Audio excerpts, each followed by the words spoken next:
Our mission is to provide courteous, timely service to the public while meeting our statutory responsibilities in an effective and efficient manner. We have accomplished these duties on time and with great accuracy throughout my 2 terms as assessor.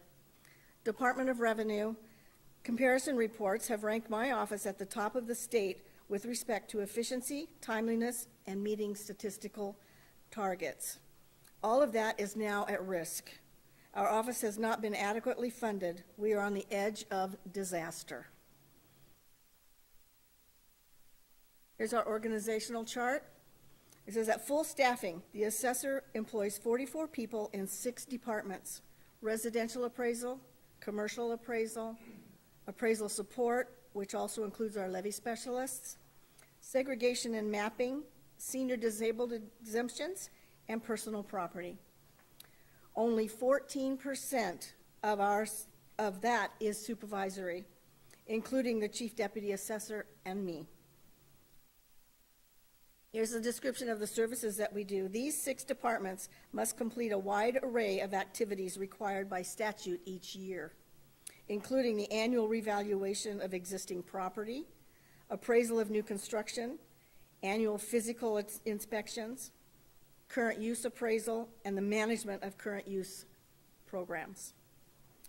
Evaluation of business personal property, management of senior and disabled exemption programs, which about 11,160 of our most vulnerable citizens rely on, generating and mailing revaluation, new construction, personal property notices for over 212,000 parcels, and almost 14,000 personal property accounts, for a total of 226,000 parcels. Calculating, creating, and maintaining highly technical parcel-level data that citizens and county offices routinely use. Last but not least, the complex levy calculations the treasurer needs to collect taxes that all of the taxing districts depend on. Our proposal of 2018 budget was $3,454,043. The new target is $3,202,062, which represents a $251,981 reduction. We have requested a $488,049 supplemental to add 1 residential appraisal position, 1 segregation and mapping position, 1 personal property position, and reclass our office assistants to senior and disabled exemption technicians, and to fund the increase of salaries for residential appraisers and personal property evaluators.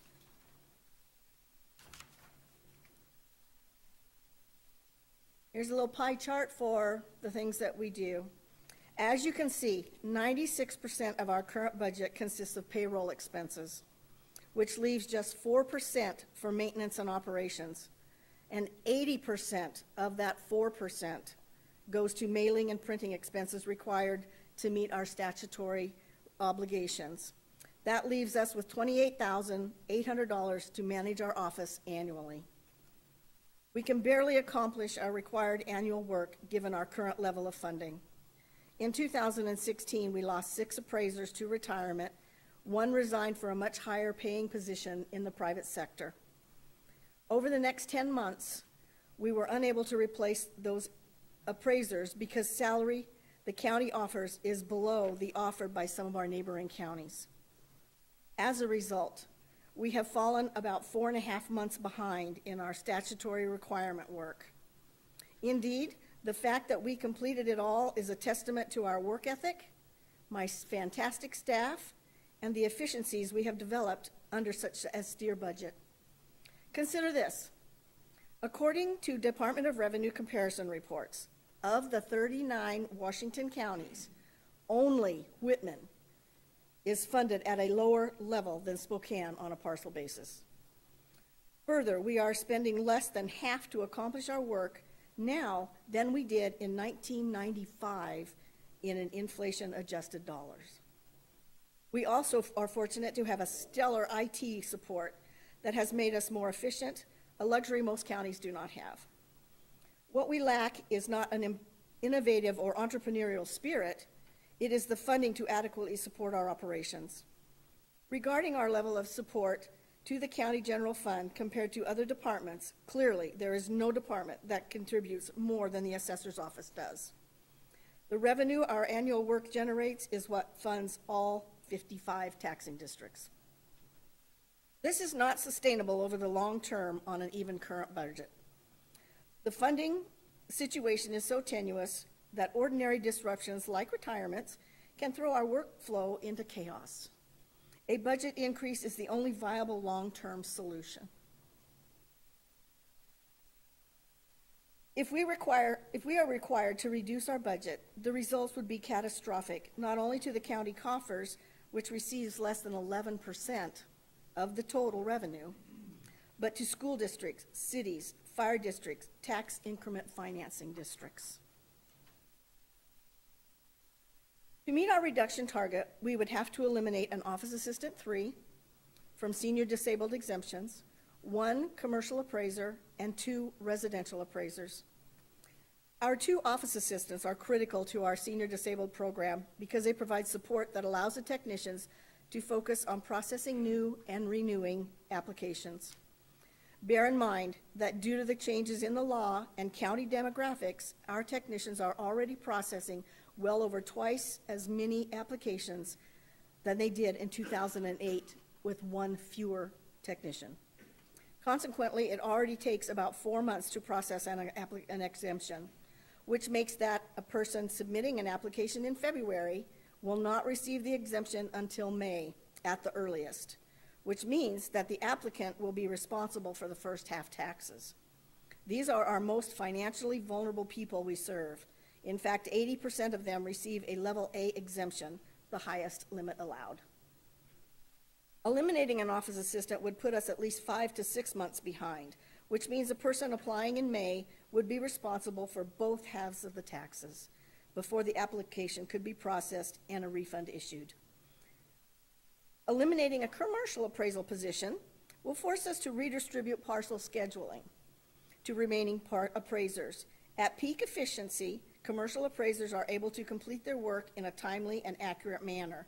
Adding parcels to their current workload will force them to spend less time on each. Inevitably, inaccuracies will increase, potentially resulting in taxes collected that would have to be refunded after levy certification. This means a temporary loss to taxing districts.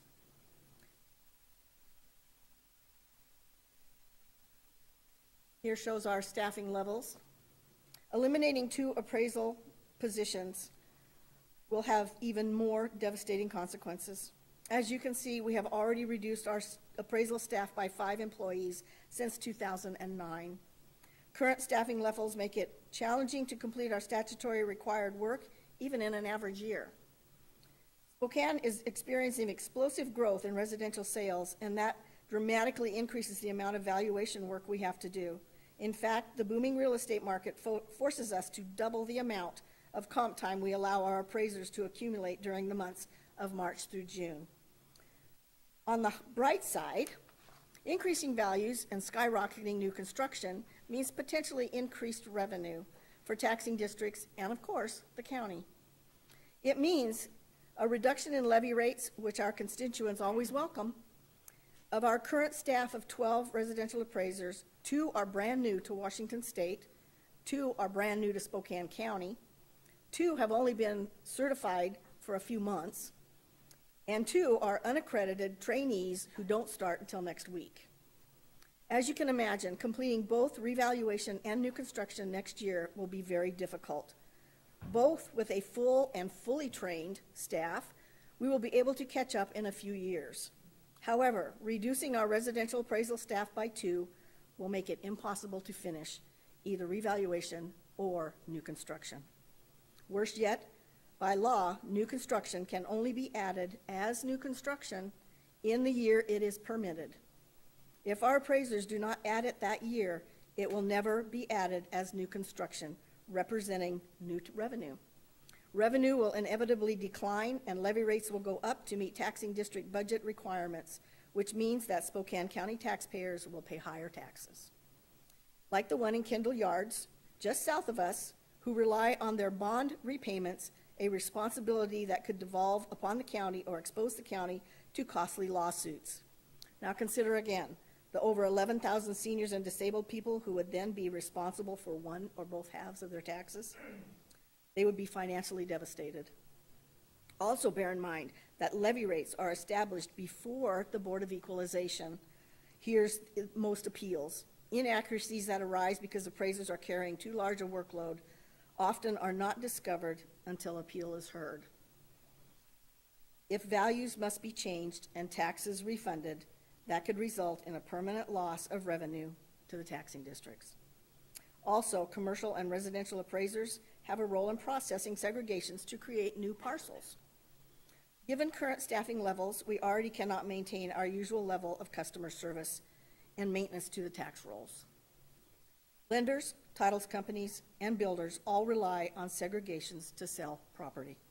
In fact, many lenders will not approve loans on a brand new parcel without a parcel number created by segregations, and contractors can end up paying all the taxes on the large parent parcel if segregations are not completed timely. Property taxes are a critical element of funding for 55 taxing districts in Spokane County, which includes fire districts, cities, and schools.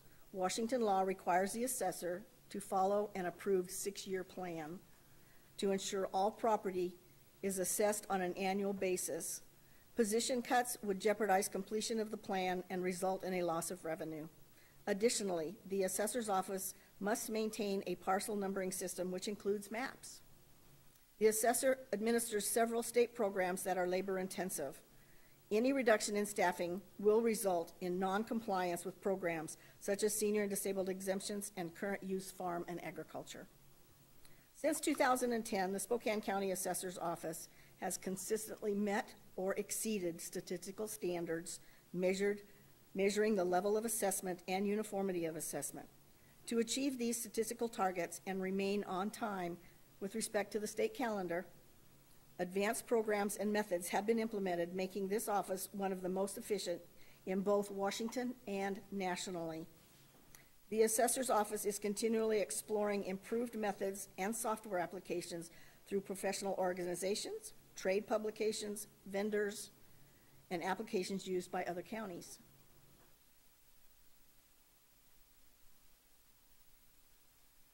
In conclusion, since 2010, the Assessor's Office has held the line on our budget, but we cannot absorb any more reductions. According to the Department of Revenue, we are already among the most effective and efficient offices in Washington State. Cuts to the assessor's budget will have wide-ranging impacts that will negatively affect virtually every taxpayer in Spokane County and would be devastating to over 11,000 seniors and disabled people, the most vulnerable in our county. Every point we've made this morning is supported by a mountain of data that we have compiled over the last 18 months. We would welcome the opportunity to make it available to you or any member of the public who is interested. I thank you so much for your time, and if you have any questions, let me know. Questions for Ms. Horton? Sure, go ahead. Vicki, when you were talking about your reduction of staff, you know, when you had 6 people retire, sorry, getting used to all this. When you had 6 people retire in 2016, is that what you said? Yes.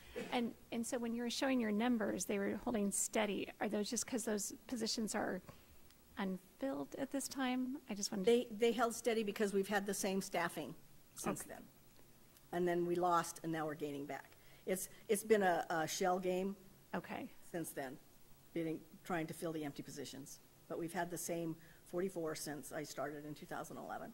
Okay, and then part of filling those positions is because in the community, the private sector is able to pay more than what we are as the public sector for appraisers? Correct. Is that correct? Correct. Okay. Thank you.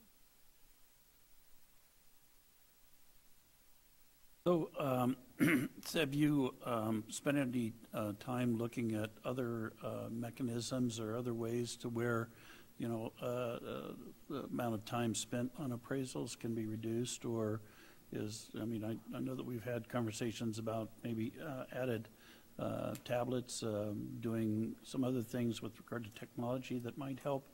Talk a little bit about where you're at there. Okay. We would love to have field tablets. However, having field tablets does not eliminate the need for the appraisers.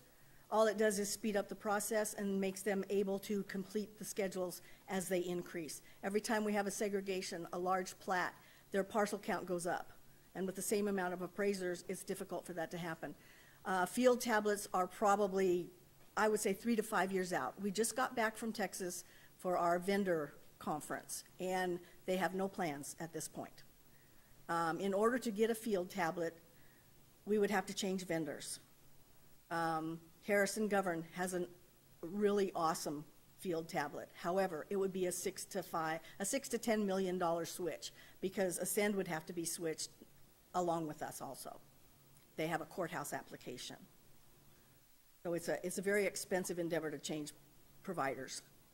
So I know that I did have an opportunity to talk to a couple of your appraisers about their interaction with some of the other departments, like the building department, and they had expressed that they had to go out and do field inspections on new constructions because they couldn't get digital drawings from the building department. And I talked to Randy Visha and said he'd love to have a digitizer, a scanner to where they could provide digital.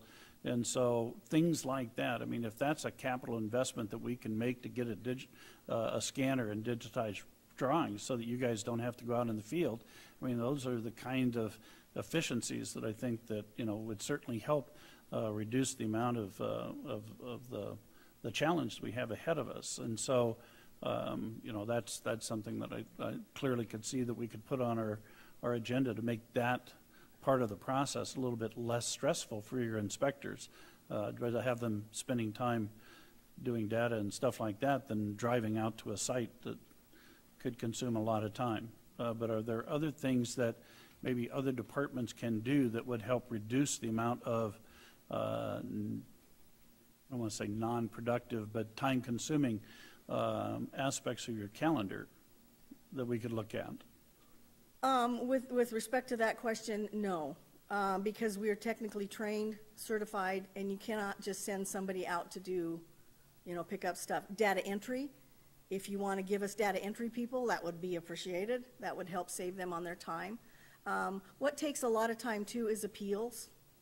We've lowered our appeal count. When I started, we had over 3,500 appeals. Last year we had 1,200. We've lowered those considerably because of our accuracy and because of our work ethic. And so that makes a huge difference. We would welcome anything you could do with the permitting department. That would save us, instead of going out and spending 30 minutes to an hour at a parcel, spending 15 minutes or 20 minutes instead, just verifying footages on the lines. That would make it so much easier. And we have tried for years to get that, but they don't have the capabilities to give it to us digitally. So that's a fix. That's a couple $1,000s invested into a scanner to digitize drawings and stuff. So, I mean, we can, that's certainly, from my standpoint, something I'd be more than happy to pursue to try and eliminate that. The other question I have is, does every inspection require that you have to have physically a appraiser on site, or do you have to just be able to view the property? For instance, have we considered the use of drones as a possibility of doing the inspections, where an inspector could actually do a whole neighborhood in the amount of time it would take maybe to do 1 or 2 properties? I mean, have you explored those kind of options? We have not explored drones. Drones are a whole entity unto themselves. They still need somebody to program them. They still need somebody to drive them, and your taxpayers would come uncorked. Because why? Because of a drone. Invasion of privacy. They would say, you're flying that in our yard. You can do you remember the pushback when we got at pictometry? I do remember that. Yeah. But the amount of technology that's available out there, quite frankly, you can go to Google Earth. Yes. And be able to zero in on a piece of property.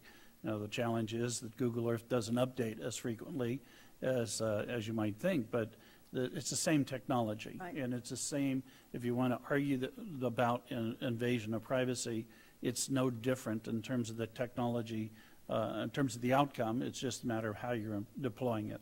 It would take training of the public, letting them know what that actually does.